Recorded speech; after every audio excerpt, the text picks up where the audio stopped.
Hello, my friends, and welcome to RobCast 119. This is part 4 of a series I'm doing on wisdom, on introducing you to the ancient wisdom tradition. And this episode 119, is called Life and Death and Vegetables. So, a couple things. Boston, let's spend the day together, shall we? Boston friends, I'm coming your way this weekend for the How to Be Here experience all day Saturday. We'll spend the day together. I'll bring some ideas from How to Be Here, my new book, and then you'll start giving feedback and ask questions, and I'll bring some more ideas, and we'll all go somewhere together for a whole day. These events have been such joy, and so Boston, let's get together. Let's spend the day together. And there's still a couple tickets left in case you can be there. Would love to see you. And then Monday, Tuesday is the second of my Finding Your Groove series at the Improv. Last week was for communicators. This next one is for everybody who's got questions about ambition, work, faith, spirituality, family versus how do you... money and time and balance and play and drive and all that stuff about how do you figure out your life. And of course, there will be some surprise guests. And I'm telling you, the Improv, by the way, it is the best space to do something. It's been so great. So I would love to see you there. And those are all coming up. And then my beloved friend Elizabeth Gilbert and I are doing an event in November. And that's in Brooklyn at the Brick House, and there's still a couple spots left for that. And then also in November, my friend Deepak Chopra is doing a whole week-long yoga meditation retreat, but I'm going to join him for a day and do a talk called Your Atomic Self, and then Deepak and I are going to do a session together, which, come on, that's my idea of a good time. So those are all things coming up, but right now, life and death and vegetables. So we're going to talk about life and death, and then eventually we'll get to vegetables, and we're going to talk about choices. And there is a phrase, actually, it's interesting. As I was going through this first series of talks on wisdom, and there's so many different dimensions to the wisdom tradition, particularly the Proverbs wisdom tradition. After that, we're going to get to Ecclesiastes, because there's another kind of wisdom. It's alternative wisdom. I call it the wisdom after wisdom.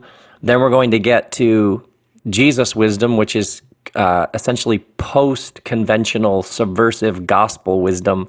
So we got all kinds of wisdoms I want to take you through. But right now we're just doing the basics, which is Proverbs wisdom. And this episode felt like it was the culmination of where we've been so far. The last episode was about energy, and energy and discipline are related, and discipline comes up again and again and again in the wisdom tradition. So in future episodes, we're going to explore discipline, and we're going to explore how it sort of goes hand in hand with energy. Because if you don't have discipline, then your energies will run wild in 1,000 directions. For many people, discipline feels like it was always like sort of a heavy-handed condemning thing, like, you know what, you can't do that, and you can't do that, and you can't do it. But wisdom is actually about simply focusing and directing your energies. So we're going to get to that and explore that in a few episodes, but I felt like this one, I needed to stop and show you something that undergirds the whole thing, because I'm telling you, this episode, when I realized that there is a phrase that people use often, which is actually what this episode is talking about. And we're going to get to that phrase in a little bit. It was like one of those moments. Part of the reason I love my work is because it all starts with these moments of like awakening and like these, oh my word, that's it. So all of my work is essentially, I see things, I experience things, and then I'm like, I have to figure out how to put this in language for my friends. I got to share this. I got to tell somebody. But this one, oh man, when you see this, becoming a person of wisdom, it's about becoming a certain kind of person. It's becoming the kind of person who isn't tossed around by everything that comes your way. It's like less drama, more substance. It's less being blown about by every storm and wind and wave, and more about being an anchored, grounded, centered kind of person in the world. So in this episode, I want to talk about life and death and vegetables, and begin with life and death. Because in the wisdom tradition, like Proverbs 9, it says, wisdom builds her house and then calls out, leave your simple ways and you will live. In a future episode, we're going to talk about what the word simple means, because it's not actually a simple word. It's really, really interesting what the wisdom tradition, how it understands simplicity, because the opposite of simplicity is prudence, which are words that we don't really use much. But so we're going to do that in detail in a future episode. But what's interesting to me is listen to the wisdom builds her house and then she calls out, because wisdom is personified as a woman in the wisdom tradition, and she's always calling out to you that you can come live in her house. Like, you can make choice, you can become wise. Leave your simple ways and you will live. Now, what's interesting is in the wisdom tradition, wisdom is always seen as living. It talks about walk in the way of insight. That wisdom is not about your IQ. It's not about where you went to school. It's not about how much money you make. It's not about how many facts you've memorized. Wisdom is about knowing how to live in the world. So it's always about practical steps that you take and choices you make every day. Now, notice chapter 5. It's talking about people who make destructive choices for lack of discipline. They will die. But when the writer's talking about dying, the writer's not talking about like they don't have discipline, so they're going to fall over dead and be gone. Life and death here are being treated in a particular way. The chapter 7, the writer talks about a dude doing something really stupid, like a bird darting into a snare, little knowing it will cost him his life. But it's not talking about how a guy's actually going to be killed. It's talking about a young man making destructive choices.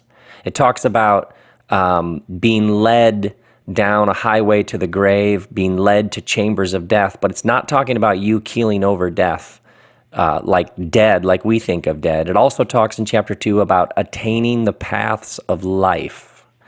So in the wisdom tradition, there's lots of talk about life and death, but it's always rooted in choices you are making right now.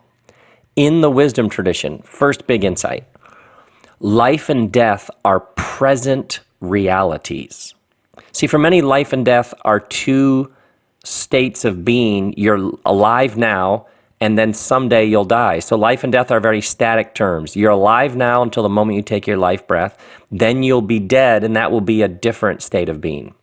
And so then the question becomes, there's this life, and then there may or may not be life after this life, which is called life after death or afterlife. But in the wisdom tradition, life and death are present and ongoing modes of being. So life and death are two kinds or qualities or types of life that you are experiencing right here, right now. How you doing so far? Now, another layer of depth.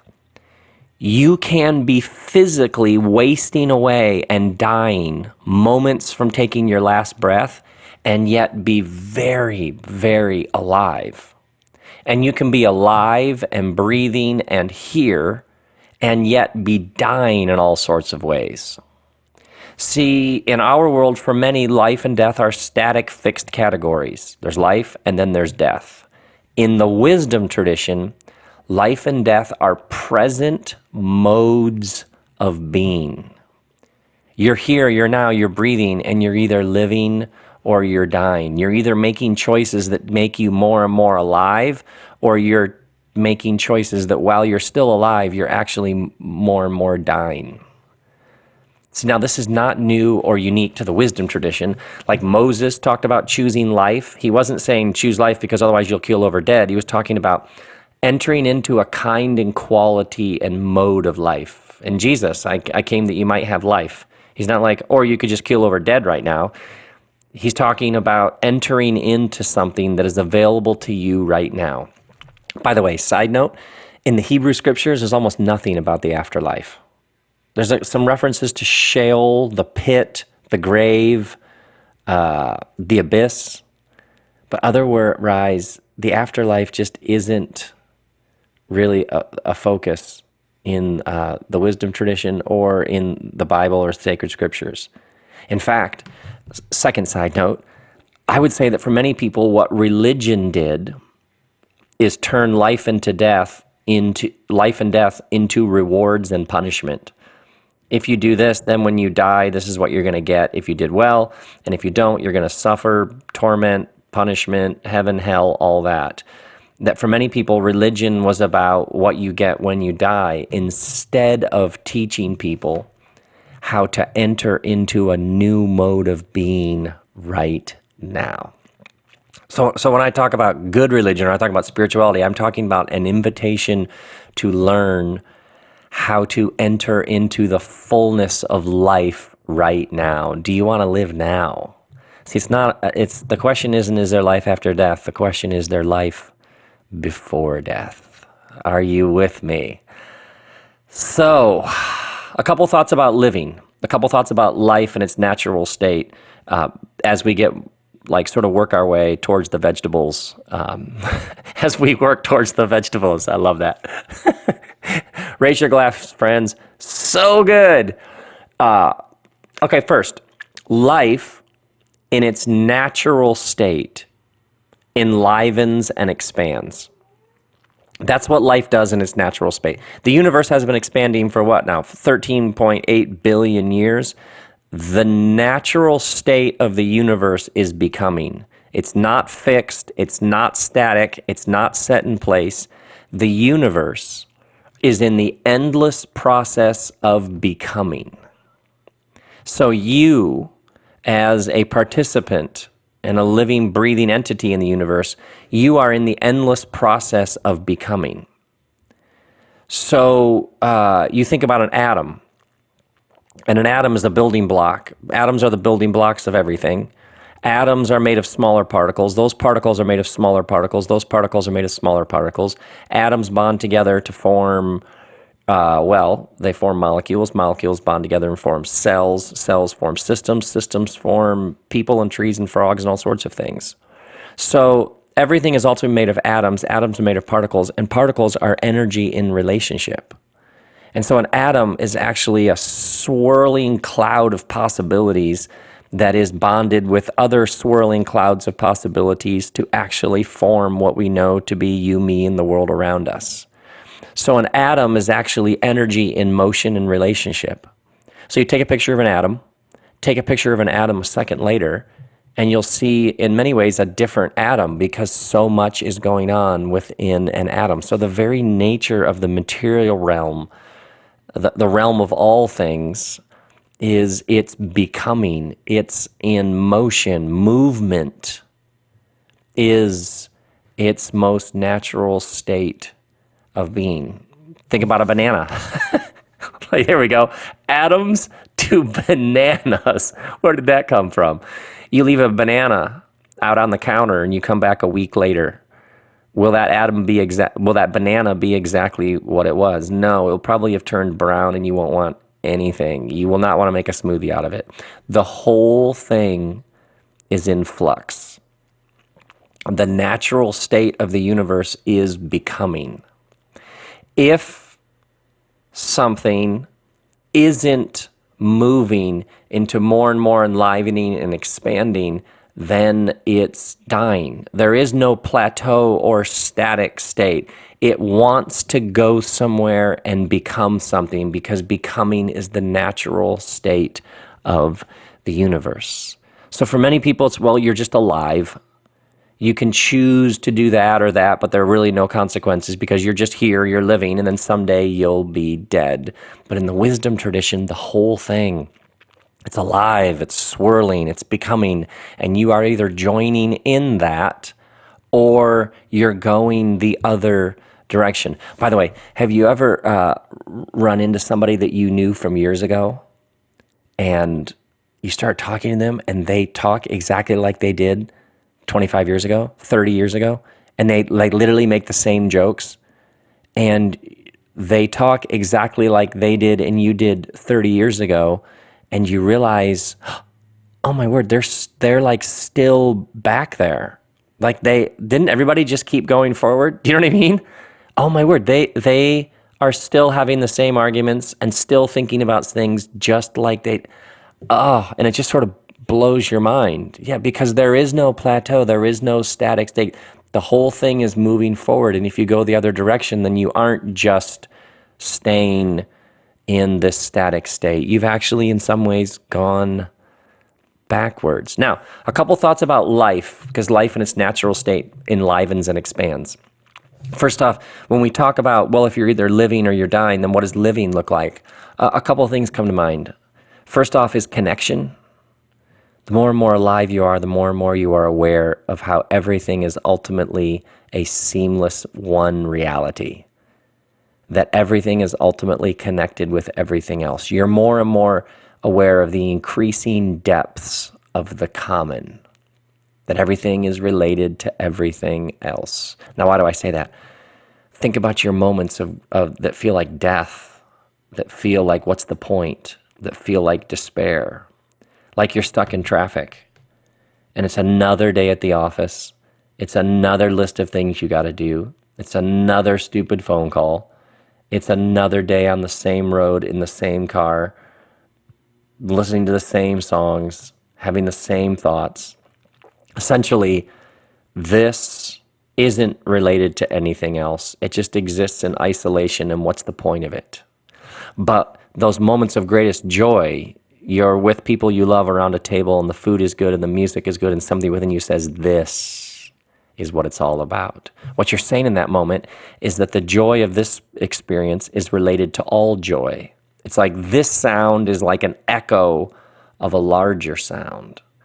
So it's when you realize that your work actually helped somebody else out. You're now connected to them. It didn't just exist all in alone, isolated in the universe, but it actually existed within a larger web of meaning and significance.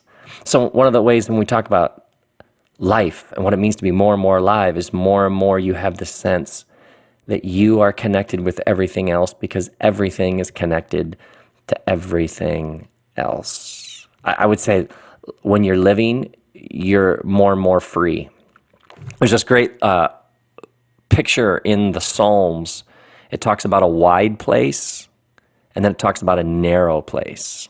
And this was one of the things that the Psalm writers would talk about is how life can feel cramped and confined and like suffocating, like there isn't any room. And then there is this thing they keep talking about, the divine brings you out into a wide place. See, there's a couple kinds of freedom. There's freedom from, and freedom from is often, it's like a teenage freedom, which is, I don't need these rules. I don't need no one, you're not the boss of me. There's people who are really excited because they're free from a bunch of stuff, which is fine and good.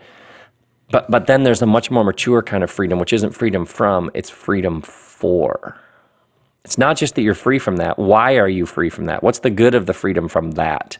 Oh, so that you'll be free for something, so that you'll be free to actually give yourself to something that matters, that helps people, that's good for the world, that's redemptive and healing and brings some joy to you and those around you. So one measure to life is, do things feel narrower and cramped and more suffocated, like you can't get enough oxygen for the soul? Or are you feeling increasingly like you're in a wider and a wider place where you're more and more free for something that matters? And then I would say living is about possibility. Living is when you become more and more aware of the possibilities. When imagination is more and more your friend. You realize just what is possible here. Despair is the spiritual disease that tomorrow will simply be a repeat of today. And so when you're living, what happens is more and more you're like, oh, tomorrow won't just be a repeat of today. Tomorrow's got all this possibility for new creations. Jesus talked about the renewal of all things. When you are more and more aware of the renewal of all things that's taking place all around you and your participation in it, we could do this, we could go here, we could go there, we could give our energies to that. Oh, you know that feeling when you suddenly realize there's something you could do different tomorrow? Some tiny tweak to your schedule to how you spend your money, to how you give your energies, to how you do that project differently than how you were going to do it.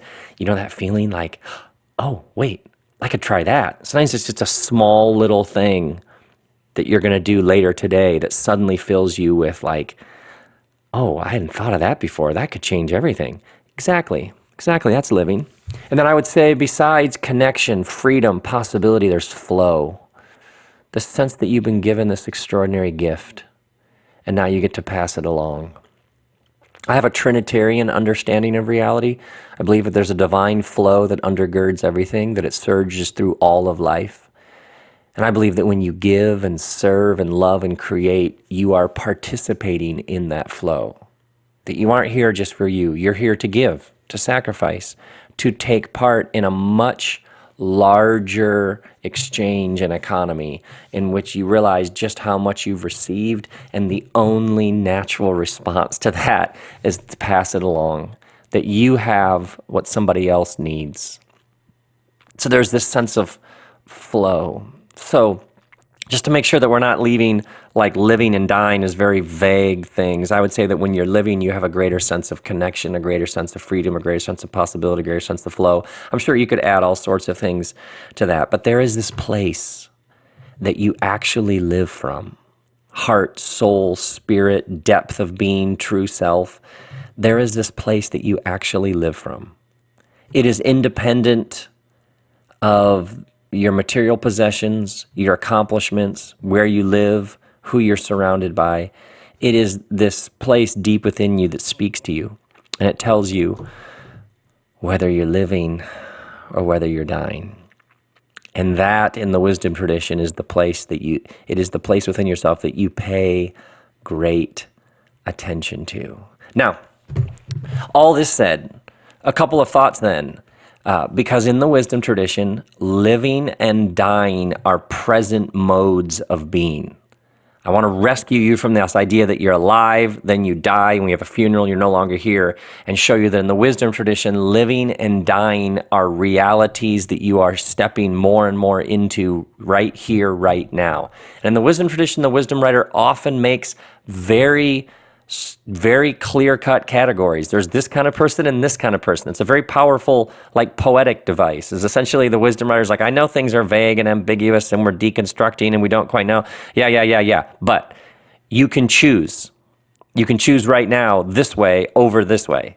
You can choose to be prudent, not simple. You can choose discipline over being unfocused and undisciplined. You can choose to be wise, not stupid. It's like the wisdom tradition is filled with, it's the choices that you make every day, which are choices about this way versus this way. It like breaks it all down. So first, in the wisdom tradition, living and dying, and you right now being aware that you're living more and more and more, or you're dying, are the result of choices that you make. So the wisdom tradition, yes, there's suffering, yes, there's heartache, yes, there's disease, yes, lots of things that can come at you. But when the wisdom tradition speaks of living and dying, it's speaking of a much deeper realm of existence than simply your current circumstances. Are you with me here? Because actually, by the way, counterintuitively, struggle can make you feel more alive. Anybody ever had that sense? And how many of you know somebody who got cancer and suddenly they were actually more alive even though their body was being ravaged? Do you see what I mean? When you enter into the wisdom tradition, what you realize is that living and dying is independent of your present circumstances, whether it's financial hardship, heartbreak, disease, trauma, tragedy, bankruptcy, car accidents, whatever it is. That living and dying is something that surges beneath the surface of even those circumstances, as serious and traumatic as they are. Because in the wisdom tradition, you have to embrace a counterintuitive wisdom that you can be dying, physically ravaged, moments from taking your last breath, and be more alive than ever. And you can be surrounded by health, wealth, and material comfort, and yet be dying. And so in the wisdom tradition, you don't get let off the hook. You actually can make choices right now to be more alive.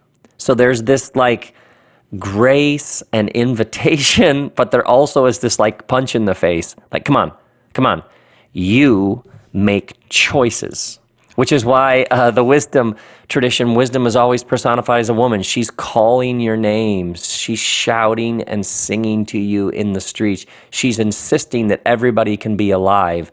But if you ignore her and you mock her and you do the other thing and you make stupid choices, there's all these lines about how she'll mock you and be like, hey, you're in this situation. You got yourself into this. And it can feel a little harsh until you realize, oh, wait, I do know people who have had the odds stacked against them, that were in a big mess, and yet they were more alive than ever.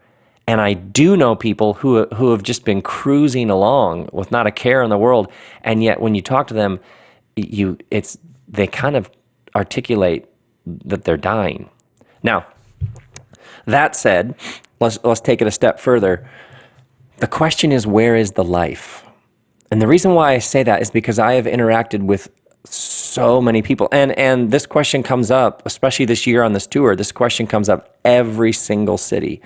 Is somebody basically, the question goes something like this. Somebody says, I was taught to live a particular way. My tribe, authority figures, mentors, parents, teachers, friends, roommates, whatever. It's like there's a way things are done, and they're like, and I can't do it like that anymore. I can't pretend to see it like that. I don't believe those things anymore. And so this person basically says, I'm more alive than ever, but the people around me, I'm getting criticized. People are like raising their eyebrows, like, what happened to you? It kind of feels like you're going off the deep end. It kind of feels like you wandered off the deep roots. We're concerned about your faith. And the person generally says, what do I do? And I always ask them, where is the life? Are you more alive? Are you more, not are you getting more criticism? Not are you in some unknown territory that's a little bit like, whoa, what have I gotten myself into? But are you more alive than you are? And here's the thing. People always can answer that question. In the wisdom tradition, they call it the Christ wisdom, the inner Christ wisdom. Jesus says, I and you and me, the Christ animating energy of the universe that you possess. You have this true self that is boundaryless, infinite, and indestructible. There is the you that isn't playing a game. It's not trying to impress anybody. There is the you that is the you before there was anything else.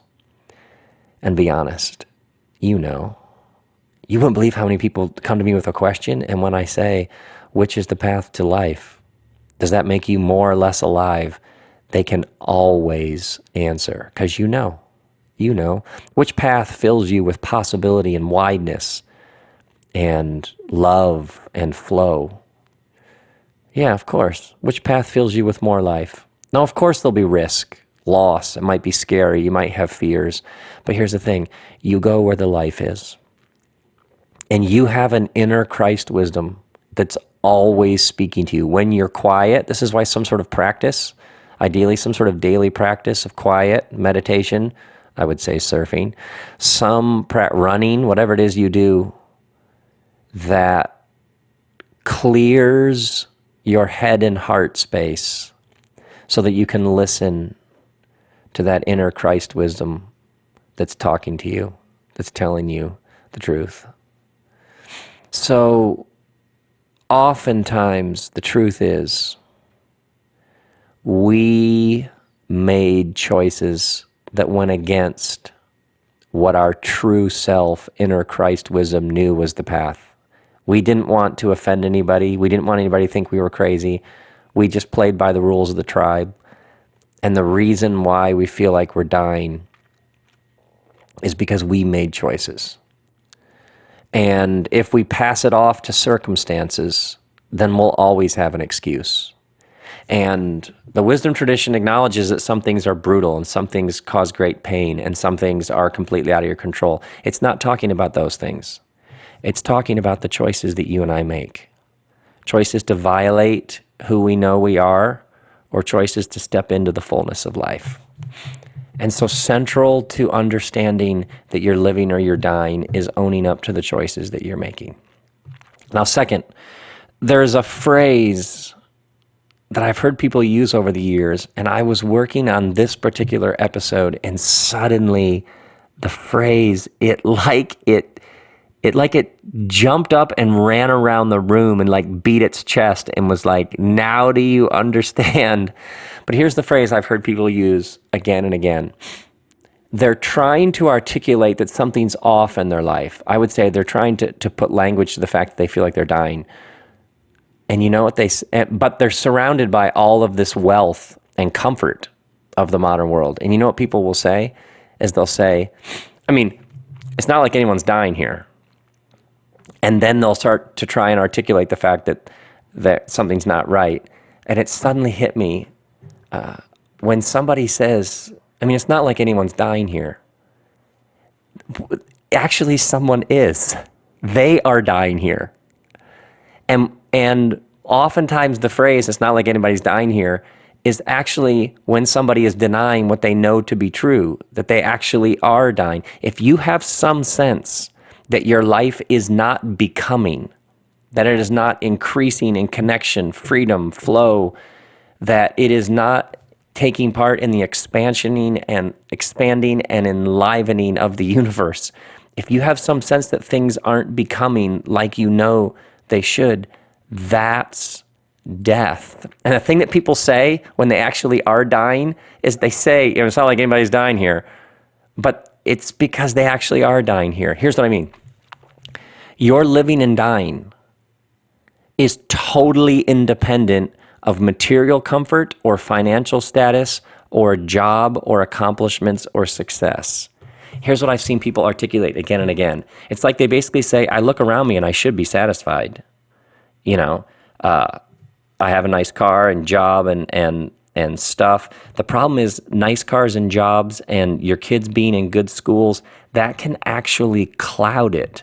Because what you keep telling yourself is no one has a terminal illness, the cars are paid off, we have plenty of food. And yes, those are all things to be celebrated and enjoyed. But I'll often hear is somebody lists all the good things in their life and basically says, I should be satisfied. I feel guilty here, but something's wrong. What they're saying is, I'm dying. And the problem in Western culture is you can get anything sent to you by Amazon Prime within a couple of days, or now it's an hour in LA. You can actually get stuff brought to your front door. You can get all of this comfort. You can get all of this pleasure and entertainment. And what it does is it clouds whether you're living or dying, because now you have all this list of reasons why you shouldn't be dying. But if you're dying inside, then you're dying inside and you know it.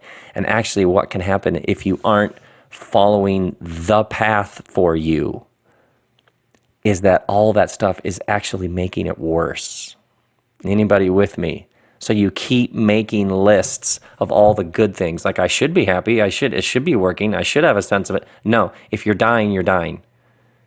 If you're dying, it's not like anybody's dying here, which is basically other people really do have it tough. If you are saying that, you're saying that because it's true. You actually are dying here. I know people will say I know I shouldn't feel this way because I have so much. I kind of almost feel guilty because I'm miserable. Stop this thinking. In the wisdom tradition, there is no relationship between material wealth and comfort and whether you're living and dying. You can have everything that every commercial ever promised you would bring you happiness. You can be living in a massive house, taking awesome vacations. You can have it all and be dying. And you can have next to nothing and be living. Which leads me to vegetables. There's a great line in chapter 15 of the Proverbs. Better a small serving of vegetables with love than a fattened calf with hatred. Oh, raise your glasses, so good. Better a small serving of vegetables with love than a fattened calf with hatred. Now, a fattened calf in the ancient world was a sign of material wealth. That was like a symbolic meal that you would have of a fattened calf to celebrate something huge because you had that kind of bounty. Somebody who had a fattened calf on a regular basis was a very rich person. But central to the wisdom tradition was better just to have vegetables, better to be living simply, better to only have a few things, just enough food for a meal, but have love. Love for the people around you, love for life, love for this moment, love for the next step on the journey. Better to be just getting by, but be fully alive, than to have every material comfort and to actually hate it. See, your true self is talking to you. It's telling you whether this is life or death.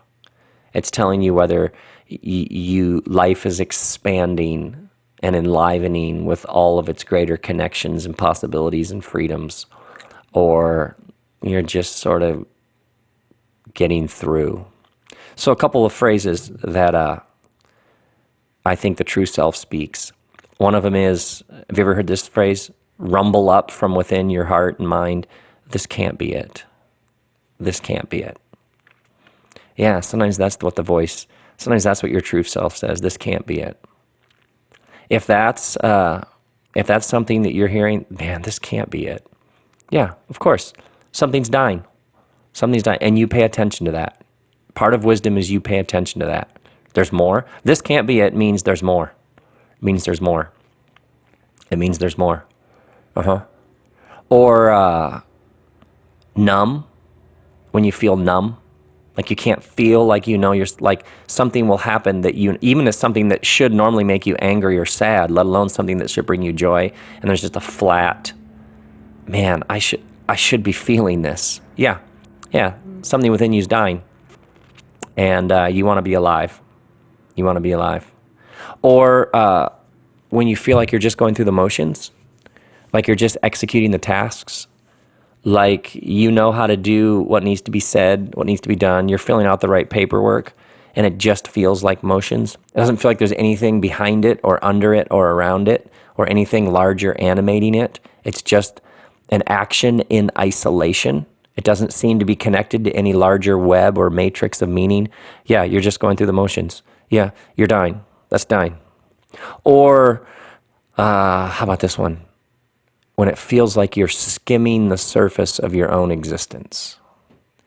Like events and interactions, you just sort of slide across them, but you don't ever sink down into them. Yeah, that's dying, because you're meant to feel it. You're meant to feel the depth and density of the common everyday moments. That's like those moments just in the everyday course of life when you're like, this is life right here. This is like unexplored, this realm that I'm in right now. Yes, that's it. Yeah, that's all your true self. It's talking to you. It's telling you we're dying here and we don't want to die. We want to go where the life is. We want to go where life. Sometimes it involves radical steps. You got to sell your house. You got to move to a new town. You got to quit your job, whatever. Sometimes it's that, but oftentimes it's simply changing your thinking. It's simply opening your eyes to, I have choices. And I have made choices that have taken me towards death. And now I need to step in and make different choices. Yeah, it's always the wisdom tradition about the steps that you take in everyday life. It's not about IQ. It's not about where you went to school. It's not about intelligence tests. It's not about bank account. That's the beauty of the wisdom tradition, is insists that wisdom is where the joy is, and wisdom is available to everyone. She's singing in the streets. She's calling out. She takes delight in the divine presence. And the wisdom tradition is about you and I taking joy and delight in the divine presence that surges through everything. Now, a couple questions. A couple questions about life and death and vegetables. First off, a couple of questions that have helped me understand how to take choices. Am I reading off someone else's script? Are you reading off someone else's script? Sometimes we make choices because, well, this is what they would do, or this is what I was told I was supposed to do, or this is what everybody in my tribe does, or this is just how it's done. And so essentially you're reading someone else's script. It's not your script. Your script will probably look different. And so sometimes what happens is there was the path that we were to take. There was a choice we were to make. But we didn't make it because we didn't want to be misunderstood. We didn't want to be criticized. We didn't want to appear arrogant, like we thought we had a better way to do it. But there was a step that was ours to take, and we didn't. We read off someone else's script. And now we're dying because of it. And so we have to go back and trace, at that juncture, there was a different choice. And I saw it because it was always there. But it was too painful. It was too risky. I didn't have enough courage. So now I need to own up to that. I didn't have the courage to read from my script. And I read from someone else's. Or I read from the one that I was told was mine, but I knew it wasn't mine. And so you go back to, what was I thinking? I don't know what you're thinking, but here's the beauty of it. You can change now. Are you reading off someone else's script? I don't know what they're going to do with their life. What are you going to do with your life?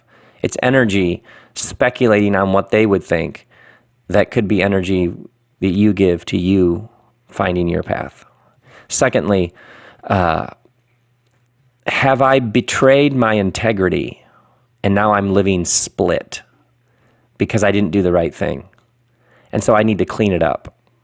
And the reason why I'm dying is because I have unfinished business. I need to make amends. I wronged somebody and I need to make amends wherever it would not cause more damage. I need to write a letter. I need to make a phone call. I need to apologize. I have literally gone over to people's houses and knocked on their door and stood on their front porch and just said, I'm here to just say I'm sorry if in any way I hurt you.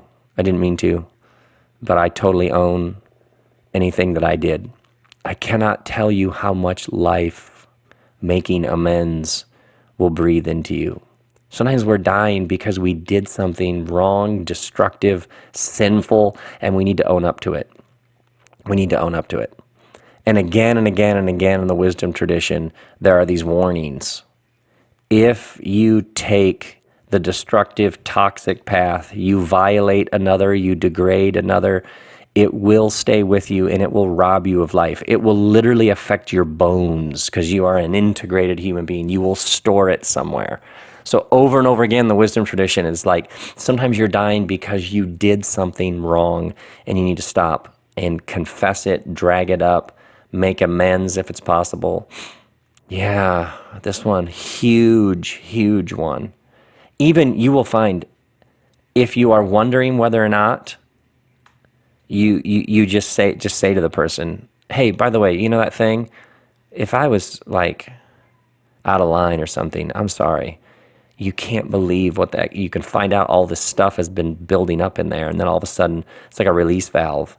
It's out there, and now you're living. And then there's one more. This is huge.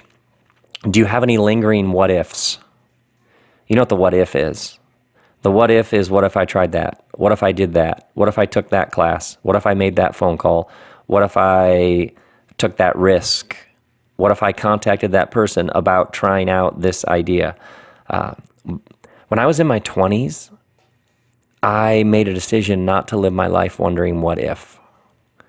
And that if I had lingering what ifs that just kept knocking around in my head and heart, what if I did that? What if I tried that?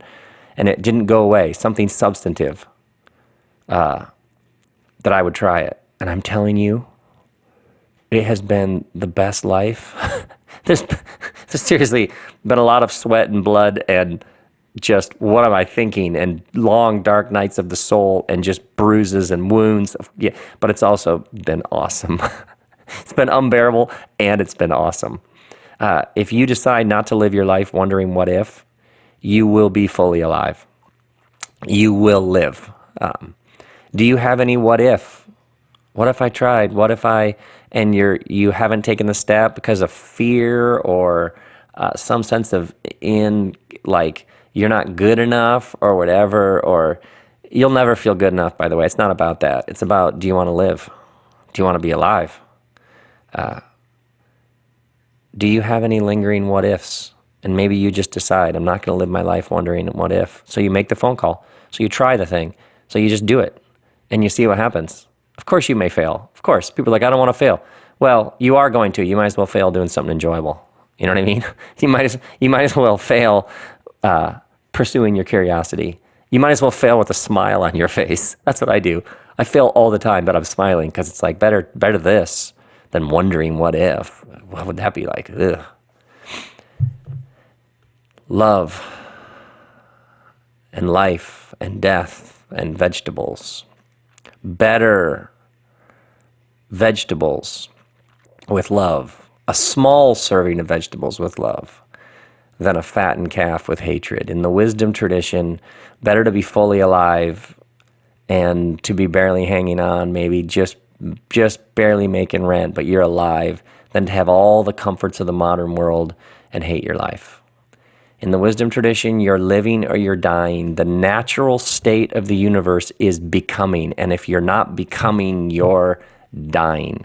That life and death are present modes of being.